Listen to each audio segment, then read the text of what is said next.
Walhasil nih anak akhirnya goyang. Dia bilang, ya udah deh, saya untuk sementara nyenengin kamu. Dia coba curi-curi untuk temu ibunya. Walhasil ketahuan dia curi-curi ketemu ibunya, istrinya beneran marah. Istrinya marah, yang tadi saya udah bilang kamu pilih saya atau ibu kamu. Nah, dia akhirnya milih istrinya. Si ibunya nangis. Ibunya nangis ketika air mata seorang ibu jatuh. Ketika air mata ibu jatuh, maka disitulah laknat Allah Subhanahu wa Ta'ala menyertai si suami dan istri. Si istri lupa kalau dia bakalan punya anak. Si istri lupa kalau dia bakalan punya anak yang anaknya akan seperti dirinya. Karena hukum itu akan sampai kepada dirinya. Siapa yang berbuat, maka dia yang harus bertanggung jawab. Nah, walhasil si suaminya datanglah sakaratul maut. Ketika sakaratul maut, ini suami nggak bisa dilafadzkan, suruh ikut la ilaha illallah Muhammad Rasulullah, nggak bisa ngucap. Bibirnya keluh. Padahal si suami ini atau si anak ini sungguh taat ibadahnya kepada Allah Subhanahu wa Ta'ala. Padahal si suami ini ngajinya nggak lepas. Dia nggak lepas, tapi dia lupa bahwasanya ada ibunya yang mendoakan dia secara ikhlas. Yang namanya ibu mendoakan kita secara ikhlas. Yang namanya ibu melahirkan kita dengan mempertaruhkan nyawa. Akhirnya si istri ini bilang ke Ustadz, ini kita bilang anggap di zaman sekarang. Ustadz, tolong temuin ibunya. Ini anaknya udah sakaratul maut. Dia datang nih ke ibunya. Bu, si fulan lagi sakaratul maut. Sepertinya banyak salah sama ibu. Ibu mau maafin gak? Apa kata si ibu? Saya tidak punya anak yang namanya si fulan. Karena hubungan saya dengan dia sudah terputus. Allah. Ketika ibu bilang hubungan sudah terputus, maka laknatullah menyertai anak itu. Walhasil ini si ibu bilang, dia sudah tidak ada hubungan lagi. Dia sudah tidak ada hubungan darah lagi antara aku dan dia. Sudah terputus darahku ketika dia tidak menganggap aku ibunya lagi. Akhirnya ini pulang si Ustadz. Ini anak udah nggak diakuin. Jadi solusinya apa? Walhasil solusinya adalah cuma satu. Dibakar. Kenapa dibakar? Ini untuk menggugah hati seorang ibu. Ini ada di zaman Nabi Muhammad SAW. Tadi saya kisahkan di zaman sekarang. Ini kisah nyambung fasal to fasal. Akhirnya dikumpulin kayu bakar, ditaruh itu si fulan di atas kayu bakar, siap dibakar. Kata Nabi SAW, panggil lagi ibunya, bilang ini mau dibakar. Kalau enggak kita akan bakar. Dipanggil lagi itu, Bu, kalau ibu enggak mau datang, ini anak ibu mau dibakar. Enggak apa-apa katanya. Bakar aja. Allah, itu segitu bencinya seorang ibu. Kenapa? Kata Allah Subhanahu wa Ta'ala, ridatul walidain wa ridatullah. Ridhonya Allah, ridhonya orang tua. Murkanya orang tua, murkanya Allah Subhanahu wa Ta'ala. Jadi hati-hati sama kemurkaan seorang ibu. Istri insya Allah kita didik sebaik-baiknya sehingga dia ta'aluk sama kita punya ibu. Jangan sampai kita ta'aluk sama istri.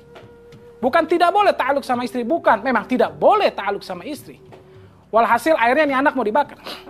Si ibu akhirnya tergugah hatinya, ya Allah itu anak saya.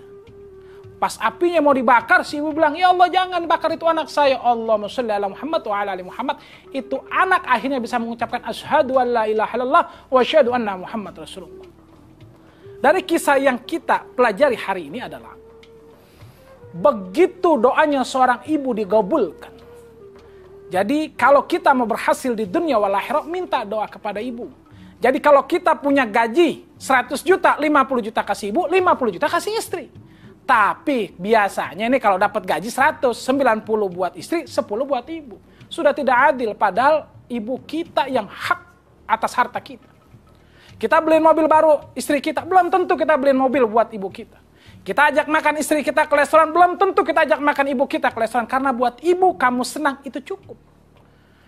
Jadi jangan lupa, kita juga akan menjadi seorang bapak dan seorang ibu. Maka perlakukan ibu kita sebagai ratu, maka kau di dunia akan diperlakukan sebagai raja. Banyaklah bertasbih kepada Allah Subhanahu wa Ta'ala. Banyaklah memuja kepada Allah Subhanahu wa Ta'ala sehingga kita akan dijaga untuk berbakti kepada orang tua. Sehingga kita akan dijaga untuk selalu istri kita menjadi istri-istri yang soleha. Kenapa? Dengan istri yang soleha maka hati kita akan damai, hati kita akan tenang. Seorang suami akan goyang ketika istrinya marah-marah. Jadi saya ingat pesan saya punya guru Al-Habib Ali bin Abdurrahman Segaf di Tebet.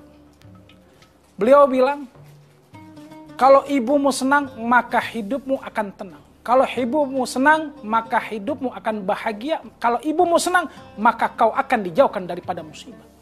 Biasakan kamu, kata saya punya guru nih, Al-Habib Ali bin Abdurrahman Segaf, biasakan dirimu, istrimu dan anak-anakmu bawa ke rumah ibumu. Makan bersama. Kalau bisa kita suapinin ibu. Dulu kita yang disuapinin sama ibu, sekarang suapinin ibu. Kenapa? Karena dengan suapan kita, ibu akan bangga, ibu akan bahagia. Tugas kita cuma satu, membahagiakan ibu, meridhoi ibu. Ketika ibu kita ridho, maka urusan dunia kita gampang dan lancar. Jos. Kalau bisa kita biasakan sama ibu kita bertasbih kepada Allah Subhanahu wa taala bersama-sama sehingga ibu kita bangga punya anak seperti kita. Biasakan kita bertasbih. Contoh tasbihnya, misalkan kita baca Subhanallah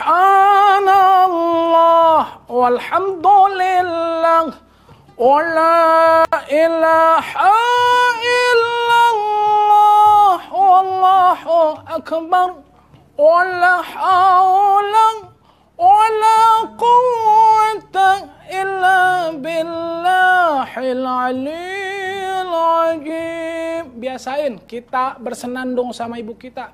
Kita biasanya kalau kecil kita yang dinyanyiin ibu kita. Biasanya kalau kecil kita yang didongengin ibu kita. Sekarang kita yang senandung bareng sama ibu kita. Sehingga ketika ibu kita ridho, maka urusan kita semuanya mudah. Insya Allah jadikan istri kita ini berbakti kepada ibu kita, maka insya Allah kita punya mantu, kita punya anak berbakti kepada kita juga. Jadi berbaktilah kepada ibu.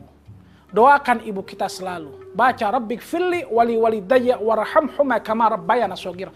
Jangan pelit.